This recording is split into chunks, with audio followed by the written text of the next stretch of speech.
বর্তমান যুগে mobile servicing করার আগে একদম কেয়ারফুলি কাজগুলো করবেন। প্রত্যেকটা মোবাইল আপনি যখন কাজে নেবেন তখন সব দিক ভালো করে চেক করে তারপরে আপনার হাতে আপনি নেবেন এবং খোলার সময় ধীরে স্থিরে শান্তভাবে খুলবেন।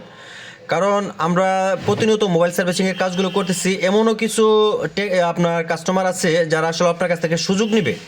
কীরকম সুযোগ নেবে দেখেন, যেমনটা দেখেন এই যে মোবাইলটা আমি খুলছি, খোলার পর এখানে দেখেন আপনার ফিঙ্গারের লাইনটা ছিঁড়ে এটা আঠা দিয়ে লাগানো।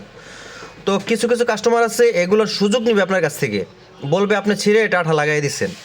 তো এরকম প্রবলেম আমরা অনেক পাইছি, এরকম কাস্টমার আমরা অনেক পাইছি যে দেখা গেছে আমাদের কাছে কাজে দিছে চার্জিংয়ের, তার আরও প্রবলেম আছে, নেটওয়ার্ক, বিভিন্ন প্রবলেম আছে, কিন্তু আমরা যখন একটা কাজ কমপ্লিট করে কাস্টমারের হাতে মোবাইলটা দেই তখন কাস্টমারে বলে ভাই আমার এই সমস্যা সেই সমস্যা, এটা কমপ্লিট হলো না কেন, এটা তো আমার প্রবলেম ছিল না।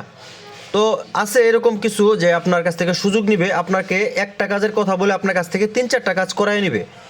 তো আপনি যদি একদম নতুন হয়ে থাকেন তাহলে অবশ্যই এগুলো ফলো করবেন। শুধু যে মোবাইল সার্ভিসিং করবেন, ভালো কাজ জানেন এটা জানলেই হবে না, পাশাপাশি আপনাকে টেকনিকগুলো জানতে হবে যে বর্তমান আসলে কাস্টমারগুলো কোন কোয়ালিটি হয়, তাদের মনে কি চলে, এগুলো আপনাকে বুঝতে হবে।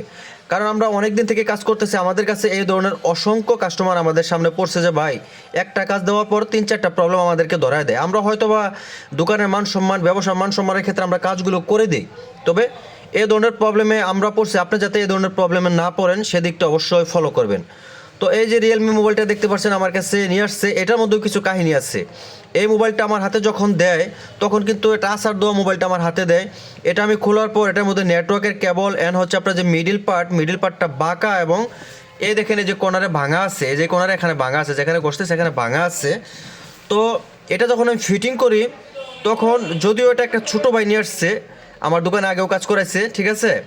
তো আইসা বলতে মোবাইলটা ফিটিং দেওয়ার পর বলতেছে মোবাইলটা একটু বাঁকা।